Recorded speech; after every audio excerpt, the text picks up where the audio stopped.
Seriously বলছি, বেশি কিছু আশা করা সত্যিই ভালো না। এবং আজকে আমরা সেই আশা নিয়ে বসেছিলাম, কিন্তু আশাটা কোথাও গিয়ে নিরাশায় পরিণত হয়েছে।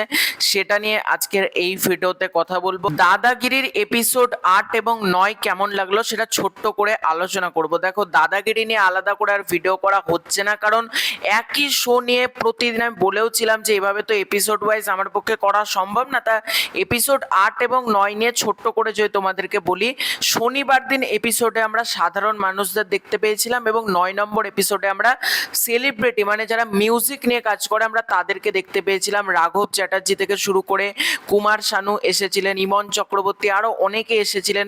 তো সেই এপিসোডটা আমার কিন্তু ভালো লেগেছে এবং শনিবারের এপিসোডটাও ভালো লেগেছে এবং বরাবরের মতোই দেবদা খুব ভালোভাবে পুরো ব্যাপারটা হ্যান্ডেল করেছে, যেটা আমার খুব ভালো লেগেছে। এবং এপিসোডসগুলো দাদাগিরির ভালোই কিন্তু লাগছে। আমি তোমাদেরকে বলবো দাদাগিরি কিন্তু তোমরা অবশ্যই দেখো, এবং এই সিজনে কিন্তু অনেক নতুন চমক, নতুন কিছু কিন্তু তোমরা পাবে। এবার যদি আসি সেই আপডেটে, সেটা কি, দেবদা পোস্ট করেছিল ইন্ডিপেন্ডেন্স ডেতে একটা হিরো অ্যারাইভস, মানে একটা হিরো আসছে। সেটা কে?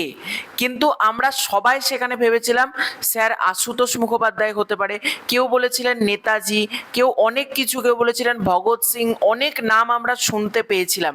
কিন্তু ফাইনালি সব জল্পনার অবসান। সেটা হচ্ছে দেবদা নিজে কিছুক্ষণ আগে জানিয়ে দিয়েছেন দেবদার বহুল আলোচিত সিনেমা বাঘা যতীন, সেই সিনেমাটার হিন্দি ডাবিং কিন্তু আসতে চলেছে ইউটিউবে। দেব এন্টারটেনমেন্ট ভেঞ্চার্সের ইউটিউব চ্যানেলে 14ই অগাস্ট মাঝরাত থেকে কিন্তু সিনেমাটা স্ট্রিম করবে। দেখা যাক হিন্দি ডাবিং ছবিটা কেমন লোকে দেখে, কারণ বাঘা যতীন কিন্তু প্যান ইন্ডিয়া রিলিজ হয়েছিল, বাংলার সাথে সাথে কিন্তু হিন্দিতেও রিলিজ হয়েছিল। দেখা যাক হিন্দি ডাবিংটা কেমন হয়। আমি ডেফিনেটলি দেখবো হিন্দিতে কেমন লাগছে। কিন্তু সত্যি কথা বলতে অনেকে বলছে দেবদা ঠকিয়ে দিল, দেবদা মুরগি করে দিল আমাদেরকে, কিন্তু দেবদা কিছু করেনি।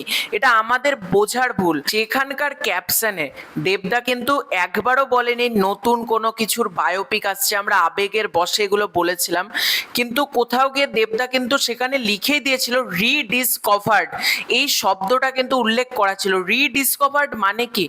রিডিসকভার্ড মানে কি, মানে নতুন করে কিছু ডিসকভার করা নয়, আগে ডিসকভার হয়েছে সেইটাকেই কিন্তু পুনরায় আবার এক্সপ্লোর করা। পুনরায়, রি কথার অর্থ হচ্ছে পুনরায়, এবং রিডিসকভার্ড মানে হচ্ছে আবারও সেটা ডিসকভার করা। কথাটার মধ্যে কিন্তু আবার, পুনরায়, এগুলো কিন্তু রয়েছে।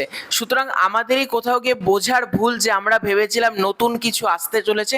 এখানে দেবদার বিন্দুমাত্র দোষ আমি দেখছি না, কারণ দেবদা তো বাঘের ছবি দিয়েছিল, বাঘের ছবি তো বাঘা যতীনের ক্ষেত্রেই হয়, এটাও তো কোথাও গিয়ে একটা দিক, তাই না? দেবদা তো কখনো লেখেনি নতুন কিছুর অ্যানাউন্স আসবে। আমরা সবাই ভেবেছিলাম নতুন কিছুর অ্যানাউন্স হবে। তো কি আছে, বাঘা যতীনের আসছে হিন্দি ডাবিং, আমরা দেখবো। বাঘা যতীন তো একটা ভালো ছবি, তো আমরা আবারও হিন্দিতে দেখবো সিনেমাটা। তো এটাই ছিল আজকের ভিডিও। খুব শীঘ্রই দেখা হচ্ছে নতুন কোনো ভিডিওতে, ততক্ষণের জন্য বাই বাই।